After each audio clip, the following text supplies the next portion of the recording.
اللہ اللہ اللہ اللہ اللہ اللہ اللہ اللہ الحمدللہ رب العالمین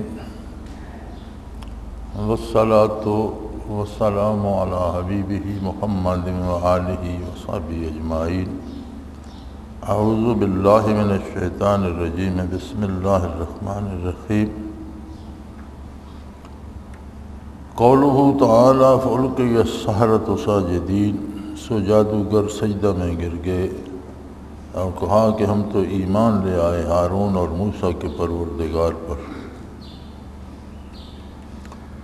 فرماتے ہیں اس میں دلالت ہے اس پر کہ عمل اختیاری توفیق پر موقوف ہے۔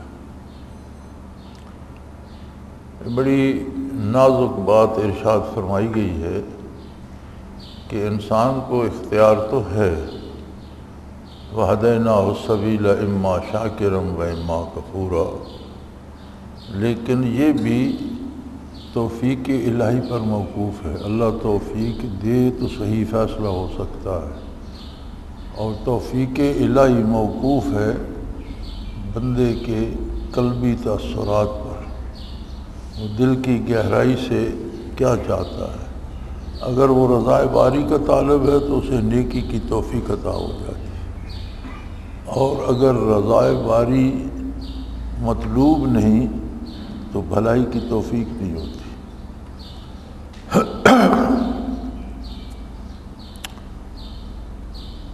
قالوا لن نؤثرک، ان لوگوں نے صاف جواب دے دیا کہ ہم تم کو کبھی ترجیح نہیں دیں گے بمقابلہ ان دلائل کے جو ہم کو ملے ہیں۔ تو فرماتے ہیں اس سے ظاہر ہوتا ہے کہ استعداد کا کامل ہونا مبتدی کو منتہی کے مقام پر پہنچا دیتا ہے۔ یہ جواب ان کے منتہی ہونے پر دلالت کرتا ہے۔ یعنی فرعون سے انہوں نے کہا کہ ہم نے جو کچھ دیکھا ہے، جو دلائل اللہ کی طرف سے ہمیں نصیب ہوئے ہیں، ان کے مقابلے میں تیری شان و شوکت اور حکومت و سلطنت اور تیرے رعب و دبدبے کو ہم کوئی حیثیت، کوئی وقت نہیں دیتے۔ تو جو سزا دینا چاہتا ہے دے، اس کی کوئی حیثیت نہیں۔ تو فرماتے ہیں اس سے یہ ظاہر ہوتا ہے کہ استعداد کامل ہو تو مبتدی کو بھی منتہی کے منازل پہ آنے واحد میں پہنچا دیتی ہے، ورنہ تو مبتدی کو عمر چاہیے اس مقام تک پہنچنے کے لیے، اور مجاہدہ عمر بھر کا چاہیے۔ لیکن اگر استعداد سے مراد ہے دل میں جو جذبہ ہوتا ہے، جو کیفیت ہوتی ہے، اگر وہ کامل ہو، ہر طرح سے کٹ کر صرف رضائے الہی مطلوب ہو جائے تو منازل طے کرنے میں دیر نہیں لگتی۔ قولہ تعالی فألقی السحرۃ ساجدین، سو جادوگر سجدہ میں گر گئے۔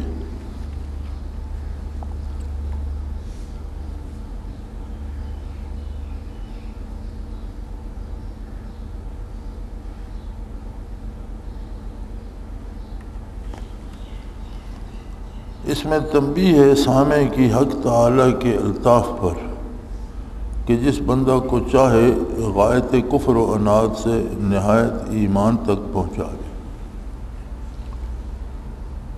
فرماتے ہیں اس میں اللہ کے کرم کی بات ہے کہ جب چاہے تو ایک انتہا سے دوسری انتہا پر پہنچا دے۔ یعنی وہ کفر کی انتہا پر تھے، ان کی امیدیں فرعون سے وابستہ تھیں۔ جب وہ میدان میں اترے تو انہوں نے فرعون سے کہا ان لنا لاجرا ان کنا نحن الغالبین، اگر ہم جیت گئے تو ہمارے لیے انعام و اکرام ہوگا۔ تو ان کی توقعات فرعون سے وابستہ تھیں، لیکن جب انہوں نے معجزہ موسوی دیکھا، موسیٰ علیہ السلام کے عصا کو اژدہا بن کے اس سب کو باطل کرتے دیکھا، تو وہ اتنے بدلے اتنے بدلے کہ ساری امیدیں فرعون سے کٹ کر اللہ سے وابستہ ہو گئیں۔ اس نے بڑا روب ڈالا، میں تمہارے لوقتن ایدیکم وارجلکم من خلاف، میں مخالف سمت سے تمہارے ہاتھ پاؤں کاٹ دوں گا، وَأَصَلِّبَنَّكُمْ بِجُذُوعِ النَّخْلِ، تمہیں کھجور کے تنوں کے ساتھ پھانسی دے دوں گا۔ انہوں نے کہا جو کرنا ہے تو کر لے، تو جو کرے گا وہ محض دنیا کے امور ہیں، ہم نے اللہ کا جمال پا لیا ہے، اور اگر تو ہمیں قتل کر دے گا تو ہم شہید ہو جائیں گے، اللہ کا قرب ہمیں نصیب ہو جائے گا۔ تو صبح کے سورج نے انہیں فرعون کا جادوگر دیکھا، لیکن ڈھلتے اور ڈوبتے سورج نے انہیں موسیٰ علیہ السلام کے شہداء کے روپ میں دیکھا۔ تو فرمایا یہ اللہ کے کرم کی ایک جھلک ہے کہ جب وہ چاہے تو کہاں سے کہاں پہنچا دیتا ہے۔ کہ صبح صرف کافر نہیں تھے بلکہ بہت ہی اللہ کے رسول کی مخالفت کر رہے تھے اور فرعون جیسے ظالم سے امیدیں وابستہ کیے ہوئے تھے، لیکن شام کو سب کچھ تج کر وہ اللہ کی راہ میں شہید ہو چکے تھے۔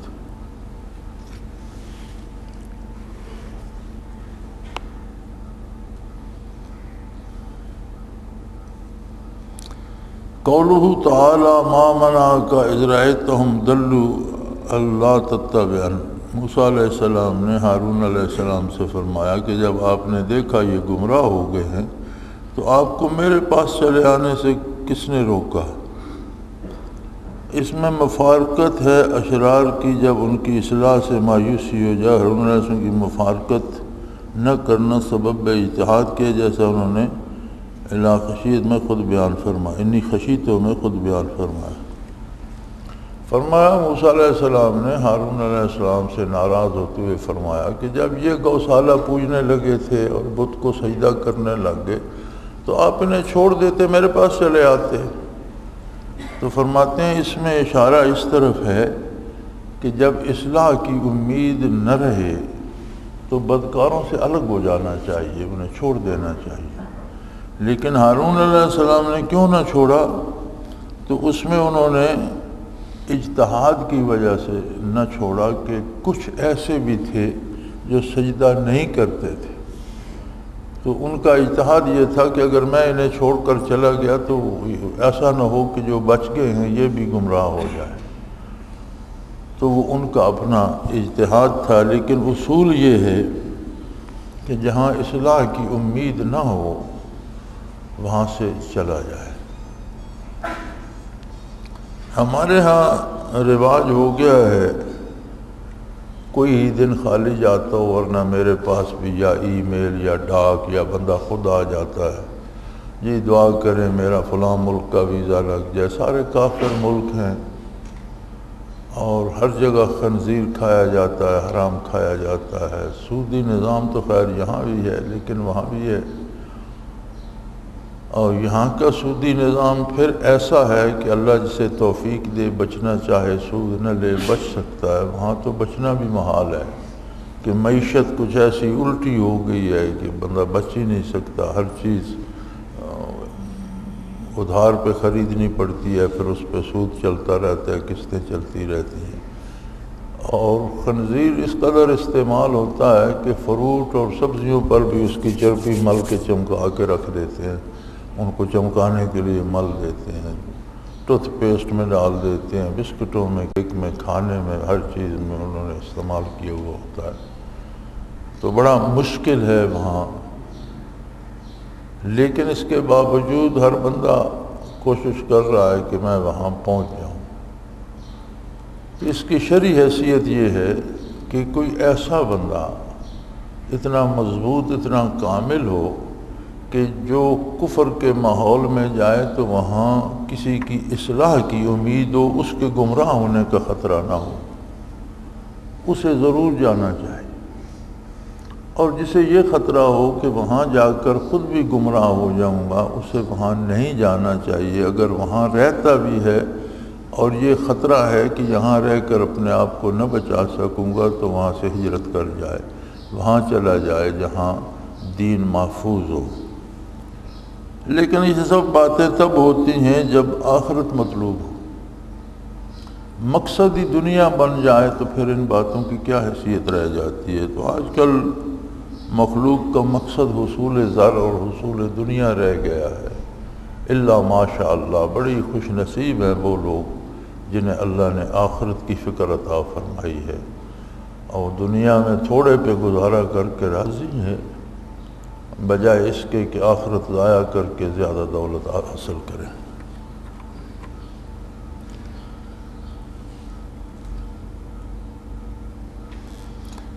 قولہ تعالی فبصرت بما لم یبصروا فقبضت قبضۃ من آثار الرسول فنبذتها۔ اس نے کہا مجھ کو ایسی چیز نظر آئی جو اوروں کو نظر نہ آئی، پھر میں نے اس فرستادہ کے نقش قدم سے ایک مٹھی اٹھا لی تھی، سو میں نے وہ مٹھی ڈال دی۔ اس میں نفی ہے اعتراض کی کشف و تصرف پر کہ وہ دونوں اہل حق کے ساتھ خاص نہیں۔ سامری ایک جادوگر تھا، بنی اسرائیل میں سے تھا۔ جب بنی اسرائیل نے موسیٰ علیہ السلام کے ساتھ ہجرت کی تو وہ بھی ساتھ تھا۔ تو یہ چونکہ سارے قبطی جو تھے، فرعون کی قوم جو تھی، ان سے خدمت لیتے تھے، گھروں میں یہی رہتے تھے، مال دولت انہی کے ہاتھوں میں ہوتا تھا، سنبھالنا انہی کا کام تھا۔ تو یہ جب راتوں کو موسیٰ علیہ السلام کے ساتھ نکلے تو جو دولت سونا چاندی اٹھا سکتے تھے وہ بھی ساتھ لے گئے، قبطیوں کا مال ہے۔ فرعون اور اس کی قوم تو غرق دریا ہو گئی، سمندر میں ڈوب گئے۔ اور یہ جب آگے چلے تو موسیٰ علیہ السلام کو طور پر جانے کا حکم ہوا تو پیچھے رہ گئے۔ تو اس سامری نے ان سے کہا کہ بھئی وہ سونا چاندی لاؤ۔ موسیٰ علیہ السلام تو گئے، پتہ نہیں کہاں گئے، کیا ہوا، تو میں تمہیں تمہارا خدا ملا دیتا ہوں، تمہارا معبود میں تمہیں یہیں ملا دیتا ہوں۔ تو اس نے وہ سارا سونا چاندی پگھلا کر کسی گڑھے میں الٹ کر اسے ایک بچھڑے کا روپ دے دیا، اور وہ بے معنی سی آواز دیتا تھا۔ یہ آواز اس میں کیسے پیدا ہو گئی؟ موسیٰ علیہ السلام جب واپس آئے سخت ناراض ہوئے تو انہوں نے کہا یہ ہمارا تو قصور نہیں، اس نے سامری نے ہمیں کہا تھا کہ یہ جو مال و زر فرعونیوں کا اٹھائے پھرتے ہو، تم جنگل میں سونے چاندی کو کیا کرو گے؟ مجھے دو تو میں تمہیں تمہارا معبود بنا دیتا ہوں۔ تو اس نے یہ بنا دیا۔ تو سامری سے جب موسیٰ علیہ السلام نے پوچھا تو اس نے کہا، مفسرین کرام یہ تفصیل لکھتے ہیں کہ جب موسیٰ علیہ السلام نے عصا مارا تو سمندر بڑا گہرا تھا، تو وہ پھٹ گیا، رستے بن گئے، اور پانی پہاڑوں کی طرح قرآن کریم میں بھی آتا ہے قد طود العظیم، بڑے بڑے پہاڑ پانی کے الگ الگ کھڑے ہو گئے، اور پانی اس طرح سمٹا کہ درمیان میں کیچڑ بھی نہ رہا۔ کیچڑ بھی تو پانی کی وجہ سے ہوتا ہے، سارا پانی ایک طرف ہو گیا، زمین خشک ہو گئی، بنی اسرائیل اس میں سے نکل گئے۔ فرعون متردد تھا۔ فرعون جب کنارے پہ پہنچا تو اس نے کہا اس میں گھسنا تو خطرے سے خالی نہیں، کہ موسیٰ علیہ السلام تو اس طرح کے کام کر لیتے ہیں تو ہمارا اس میں جانا مناسب نہیں ہے۔ بے شمار معجزات پہلے بھی دیکھ چکا تھا، لیکن قدرت کو اس کا انجام منظور تھا۔ تو اللہ کریم نے جبرائیل امین کو بھیجا فرعون کے پاس۔ فرعون تو گھوڑے پہ سوار تھا، تو وہ ایک گھوڑی پر سوار ہو کر آئے اور اس کے گھوڑے کے سامنے سے نکل کر پانی میں چلے گئے۔ تو وہ گھوڑا فرعون سے زبردستی اس گھوڑی کے پیچھے پانی میں گھس گیا، فرعون کے پیچھے پورا لشکر گھس گیا۔ تو دنیا عالم اسباب ہے، اللہ کریم خود سبب پیدا فرما دیتے ہیں جو کام انجام دینا چاہیں، ہمیں سمجھ آئے یا نہ آئے۔ تو اور کسی کو تو سمجھ نہ آئی۔ سامری نے یہ دیکھا کہ جہاں گھوڑے کا پاؤں لگتا ہے وہاں سبزہ اگاتا ہے، باقی زمین پہ کوئی سبزہ نہیں، ریتلی زمین ہے، لیکن یہ سوار کیسا ہے کہ اس کے گھوڑے کا پاؤں جہاں لگتا ہے تو وہ پاؤں اٹھاتا ہے تو وہ جگہ سرسبز ہوتی ہے۔ تو اس نے بتایا جی میں نے جب یہ دیکھا تو میں نے وہاں سے ایک مٹھی مٹی کی اٹھا لی تھی، تو یہ بچڑا بنایا تو اس میں نے وہ مٹی ڈال دی، تو اس میں ایک طرح کی حیات پیدا ہو گئی کہ اس سے آواز نکلتی ہے۔ تو قرآن کریم میں آتا ہے کہ ان بیوقوفوں نے یہ نہ سوچا کہ وہ ایک طرح کی آواز تو نکالتا ہے لیکن ان کی بات نہ سنتا ہے نہ سمجھتا ہے نہ انہیں جواب دیتا ہے، تو معبود کس بات کا؟ وہ آپ کی بات بھی نہیں سن سکتا، آپ کو جواب بھی نہیں دے سکتا، بات سمجھا بھی نہیں سکتا، تو تم خالی آواز نکالنے پر اس پہ فدا ہو گئے۔ تو مولانا فرماتے ہیں کہ اس میں یہ ہے کہ کشف و تصرف صرف اہل حق کے ساتھ خاص نہیں، بے دین کو بھی ہو سکتا ہے، لیکن یہاں حضرت نے مجمل چھوڑ دیا، تشریح نہیں فرمائی۔ جو کشف اہل حق کو ہوتا ہے وہ کشف الہیات ہے۔ کشف الہیات سے مراد ہوتی ہے فرشتوں کا دیکھنا، آخرت کا دیکھنا، برزخ کا دیکھنا، ارواح کا دیکھنا، منازل قرب اور کیفیات کا دیکھنا، یعنی بالائے آسمان مادی چیزوں سے آگے بڑھ کر روحانی اور کیفی چیزوں کو دیکھنا۔ یہ کشف صرف اہل حق کو ہوتا ہے، اہل باطل کے لیے ممکن نہیں۔ لا تفتح لهم ابواب السماء، کافر کے لیے آسمان کے دروازے نہیں کھلتے۔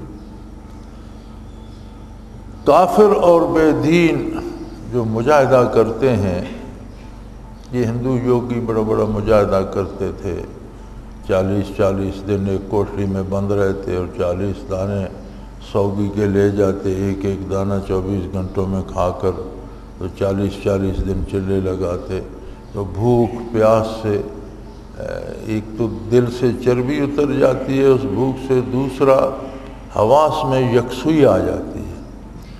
تو اس سے جو کشف مادی طور پر ممکن ہے وہ انہیں ہوتا ہے، یعنی یہاں سے بیٹھ کر دور کی چیز دیکھ لیں گے 100 میل دور کیا ہو رہا ہے، یا کوئی کل آنے والے واقعے کی پیش گوئی کر دیں گے، 2-4 سچ ہو جائیں گے، 2-4 جھوٹ ہو جائیں گے، کہیں غلطی لگ جائے گی، کچھ دیکھ لیں، کچھ ایک شیطان سے مناسبت ہو جاتی ہے، کچھ باتیں شیاطین انہیں بتا جاتے ہیں، کچھ سچی ہوتی ہیں کچھ جھوٹی۔ تو بے دین یا کافر کو جو کشف ہوتا ہے وہ مادی چیزوں تک محدود ہے، اہل حق کو جو ہوتا ہے اسے کشف الہیات کہتے ہیں، وہ کافر کے لیے ممکن نہیں۔ قولہ تعالی وقل رب زدنی علما، اے میرے پروردگار میرا علم بڑھا دیجئے، اس میں ترقی فی السلوک کی دلیل ہے، طلب ہے ترقی فی السلوک کی۔ فرمایا رب زدنی علما، اے میرے رب میرا علم بڑھا دیجئے سے مراد یہ ہے کہ سلوک میں ترقی کی طلب جو ہے محمود ہے، اچھی بات ہے، کسی ایک جگہ پہ قناعت نہیں کرنی چاہیے بلکہ محنت و مجاہدہ جاری رکھنا چاہیے اور مزید ترقی کی طلب رہنی چاہیے، چونکہ یہ راہ ایسی ہے جس کی کوئی انتہا نہیں، ختم نہیں ہوتی۔ قولہ تعالی وَلَمْ نَجِدْ لَهُ عَزْمًا، ہم نے انہیں پختگی نہ پائی، اس میں دلالت ہے کہ ذوف طبی کمال کے منافی نہیں۔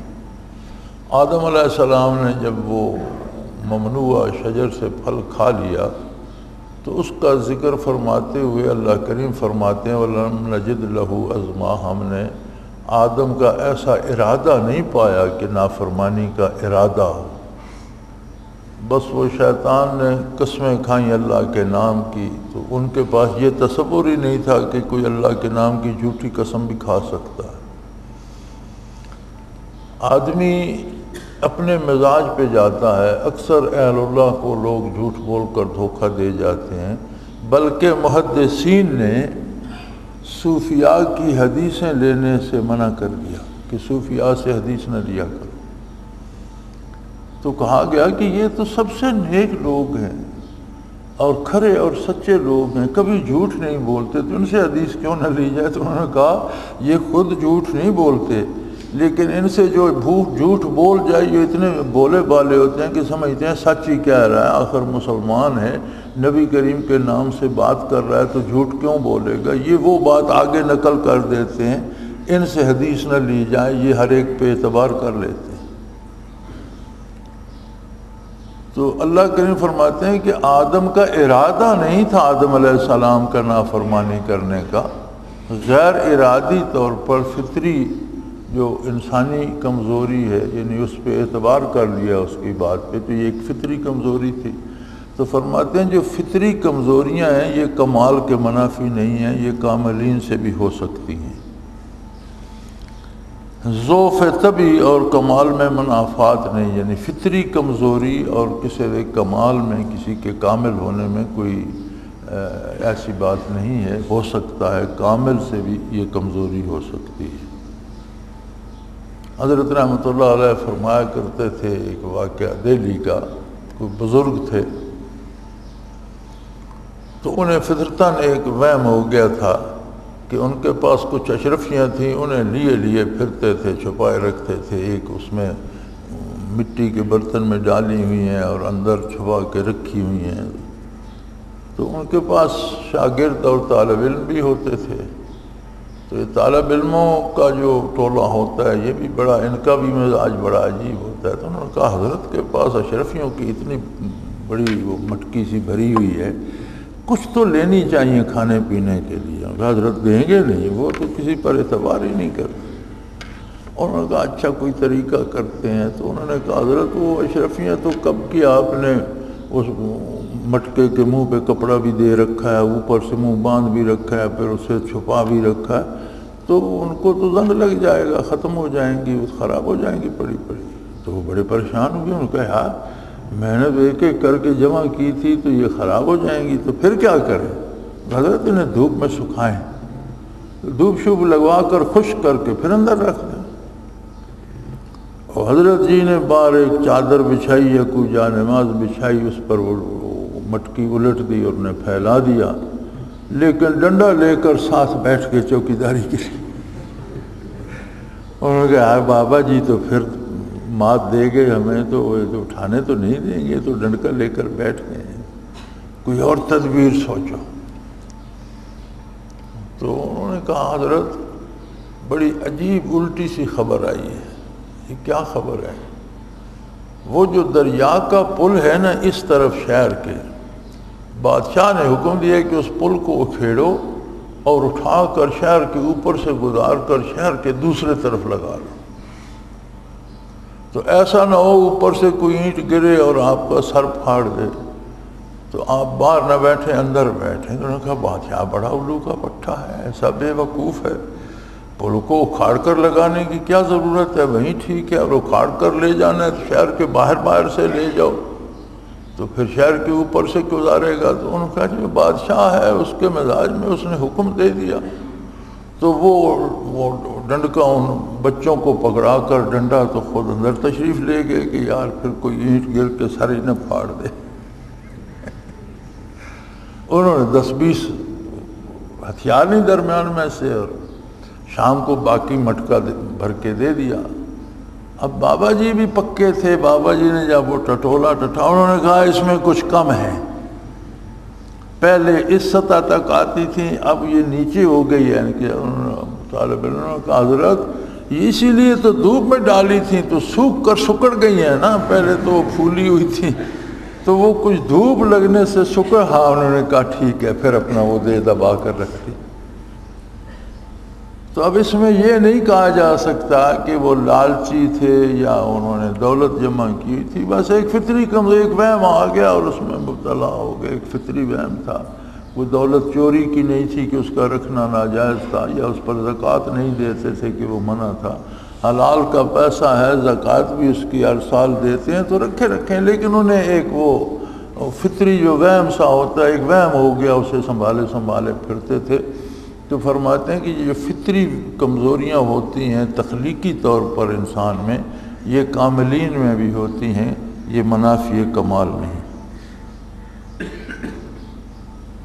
قال یا آدم هل ادلک علی شجرۃ الخلد، کہنے لگا اے آدم میں تم کو ہمیشگی کا درخت بتلا دوں۔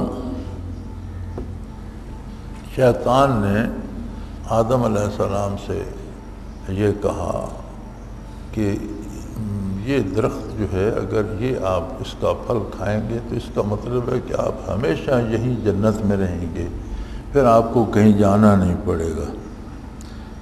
تو فرماتے ہیں اس میں ثمرات غیر مقصودہ کی طلب کا مضر ہونا مقصود ہے، کیونکہ یہ خلد جس کی تحصیل کا عمل نہیں کی گیا ایسی ملکیت غیر مطلوب ہے۔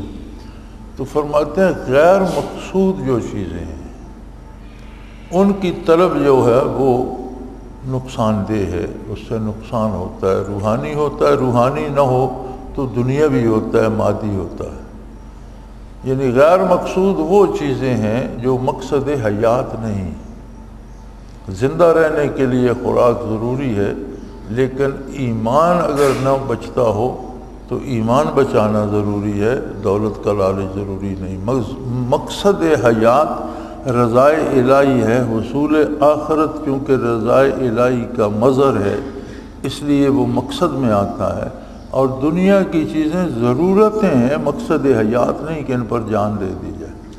تو غیر مقصود جو چیزیں ہیں جو مقصد نہیں ہیں ان کی طلب کرنا نقصان دے جاتی ہے، روحانی طور پر نہ دے تو مادی طور پر دے، کم ہو تو مادی طور پر دے جاتی ہے، زیادہ ہو تو روحانی نقصان ہو جاتا ہے۔ فَأَكَلَا مِنْهَا فَبَدَتْ لَهُمَا سَوْآتِهُمَا، سو دونوں نے اس درخت سے کھا لیا اور ان دونوں کے سطر ایک دوسرے کے سامنے کھل گئے۔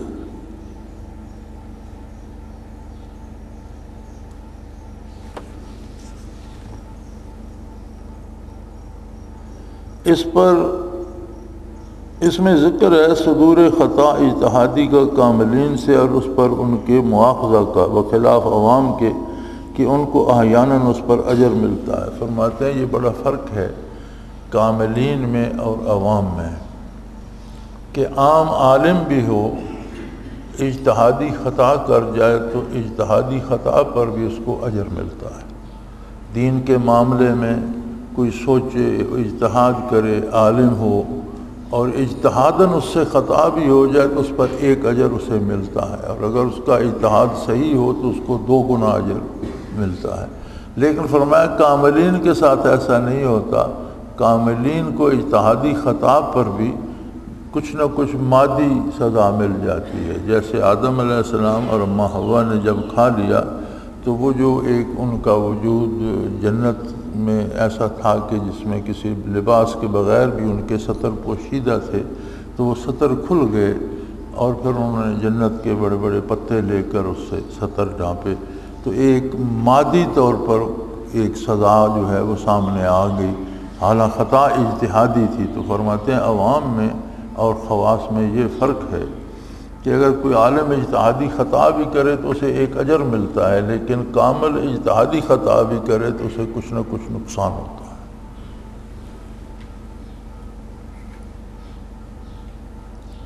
قولہ تعالی ثم اجتباہ ربہ فتاب علیہ وہدی، پھر ان کو ان کے رب نے مقبول بنا لیا، سو ان پر توجہ فرمائی اور راہ پر قائم رکھا۔ اس میں تقدیم ہے جذب کی سلوک پر، کہ جتنا جذب ہے اور ہدایت سلوک ہے۔ فرماتے ہیں جذب اور سلوک 2 کیفیات ہوتی ہیں سالک کی۔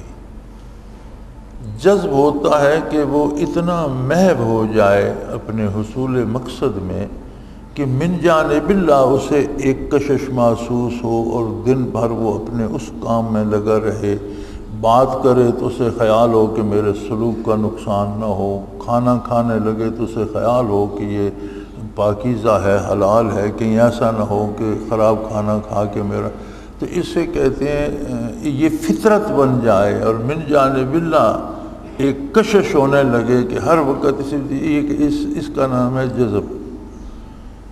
اور ایک ہے کہ اسے جذب تو نہیں لیکن وہ اپنے طور پر اس کوشش میں لگا ہوا ہے کہ میں اچھا کھاؤں، اچھی بات کروں اور مجھے ترقی ملتی رہے، اس کا نام ہے سلوک۔ تو فرماتے ہیں اس میں جذب کا سلوک پر بہتر ہونا ثابت ہوتا ہے۔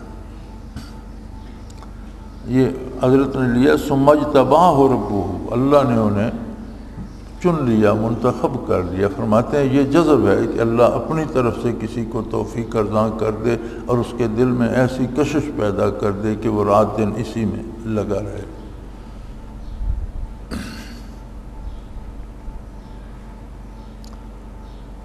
حضرت رحمۃ اللہ علیہ کی خدمت میں جب میں نے اللہ شروع کی، میری ملاقات ہوئی، تو یوں ہی باتوں میں کسی سے حضرت بات کر رہے تھے تو حضرت کے یہ دائیں بازو کے یہ جتنے بال تھے یہ سفید تھے۔ تو ویسے شاید اس بندے نے پوچھا، یا مجھے پورا واقعہ یاد نہیں ہے، مدت ہو گئی، لیکن حضرت نے فرمایا یہ تھا کہ یار یہ میرے اس بازو پہ جو بال سفید ہو گئے ہیں تو یہ ریشے کی وجہ سے ہو گئے ہیں، نزلے کی وجہ سے ہو گئے ہیں۔ میری عمر تو 50-55 کے درمیان ہے، یعنی میری عمر 50 سے 55 کے درمیان ہے، اس سے زیادہ نہیں ہے۔ یہ عمر کی زیادتی سے نہیں، اس نزلے کی وجہ سے یہ بال سفید ہو گئے۔ اور 80 برس کی عمر میں حضرت کا وصال ہوا، تو 55 برس بھی ہو تو 25 برس ربع صدی بنتی ہے۔ الحمدللہ ربع صدی دن رات اکثر اوقات حضرت کی خدمت میں گزرے، اور سفر و حضر میں، جلسوں میں، مناظروں میں، جماعت کے عام ہونے تک تو میں ہی ہوتا تھا، اور بس میں سفر کیا، پھر میں نے گاڑی لے لی، پھر ہم گاڑی میں حضرت کو لے جاتے جہاں آتے جاتے۔ تو 25 برسوں میں نے حضرت کو دنیاوی امور کی فکر کرتے نہیں دیکھا۔ حالانکہ آپ کے دنیاوی کام بہت سے تھے، سارے سال کی آمدنی کھیتوں سے آتی تھی، کھیت مزاروں کے پاس تھے۔ میں نے 25 برسوں میں حضرت کو کھیتوں پر جا کر موقع پر دیکھتے بھی نہیں دیکھا کہ جا کر دیکھیں تو صحیح انہوں نے کیا بیجا ہے، فصل کیسی ہے۔ جو آ جاتا کہتے ٹھیک ہے اس سے سال کا گزارا ہو جائے گا، لیکن 25 برس صبح و شام رات دن دین کی فکر ہر وقت ہوتی تھی۔ وہاں جانا ہے، وہاں جلسہ ضروری ہے، وہاں مناظرہ ضروری ہے، وہ کتاب آ گئی اس کا مطالعہ ضروری ہے، یہ لوگ آ گئے ان کو سمجھانا ضروری ہے، یہ طالب علم آ گیا اس کو پڑھانا ضروری ہے، انہیں اللہ سکھانا، یعنی دن رات۔ اور جب سے پھر جو ساتھی اس وقت موجود ہیں الحمدللہ اللہ نے سلامت رکھے، جنہوں نے حضرت کے ساتھ وقت گزارا ہے، وہ سب جانتے ہیں کہ 24 گھنٹے آپ کی فکر ایک ہی ہوتی تھی، سلسلے کی، جماعت کی ترویج کی، اللہ کی، دین کی، دنیا کی فکر نہیں کرتے تھے۔ تو یہ ہوتا ہے جذب کہ من جانب اللہ ایک ایسی کشش پیدا ہو جائے کہ قرب الہی کی طلب کو اولیت آ جائے اور باقی کام ثانوی حیثیت میں چلے جائیں، باقی بھی ساتھ چلتے تو رہتے ہیں۔ تو فرماتے ہیں کہ سلوک سے، یعنی اپنی طرف سے محنت کرنے سے کسی کو اللہ کریم یہ دولت دے دے تو یہ بہت اچھی ہے۔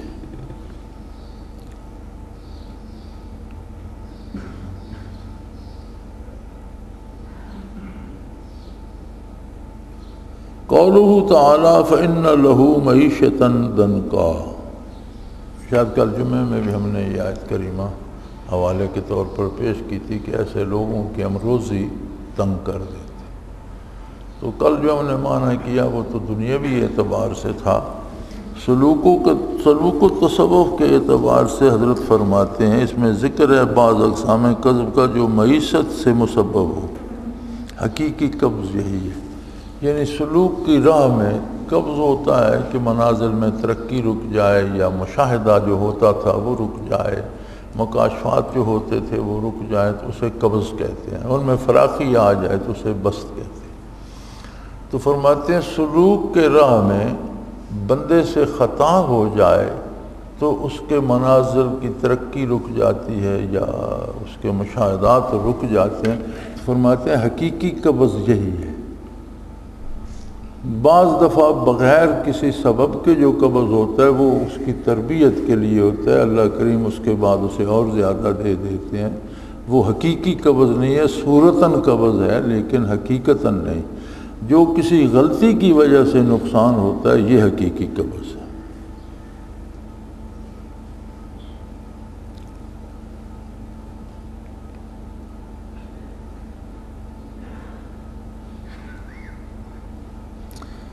وَلَا تَمُدُّنَّ عَيْنَيْكَ، اور ہرگز ان چیزوں کی طرف آپ آنکھ اٹھا کر بھی نہ دیکھیے. اس میں نگاہ کا بند رکھنا ہے شاغل عن اللہ سے. پس یہ اصل ہے امر صوفیہ نظر بر قدم. یعنی اس آیہ کریمہ میں ایسے مصروفیات جو اللہ سے غافل کر دیں ان کے قریب بھی نہ جانے کا حکم ہے. اور صوفیہ کی ایک اصطلاح ہے نظر بر قدم. بظاہر جس کا معنی بنتا ہے کہ اپنے پاؤں پر نظر رکھو کہ کدھر کو جا رہے ہیں، تو مراد اس سے یہ ہوتی ہے کہ نظر اپنے مقصد پر ہو، باقی کسی چیز کی طرف توجہ نہ ہو.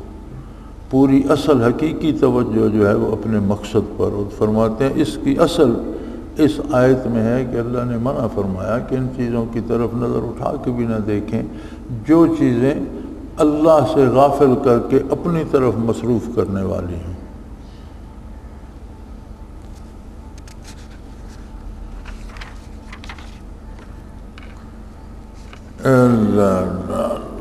سورہ طٰہٰ تمام ہو گئی جی الحمدللہ. آگے سورہ انبیاء شروع ہوتی ہے انشاءاللہ. کل شروع کریں گے، اللہ کریم نے توفیق دی تو ما توفیقی الا باللہ. الحمدللہ وما توفیقی الا باللہ. الحمدللہ رب العالمین والصلاة والسلام علی حبیبہ محمد وآلہ. اللہم ربنا لا تقتلنا بغضبک ولا تہلکنا بعذابک واعف عنا قبل ذلک. اللہم ربنا لا تسلط علینا من لا یرحمنا. انت ولینا فی سفرنا وحضرنا فی مالنا واہلنا. انت ولینا فی الدنیا والآخرہ. توفنا مسلمین والحقنا بالصالحین.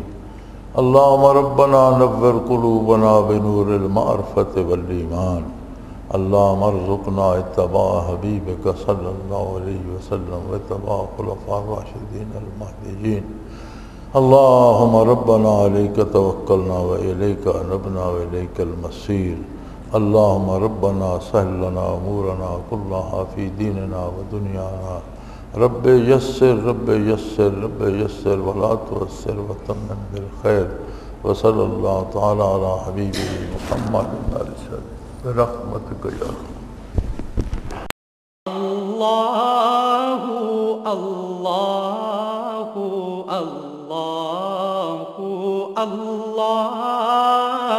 اللہ اللہ اللہ اللہ اللہ.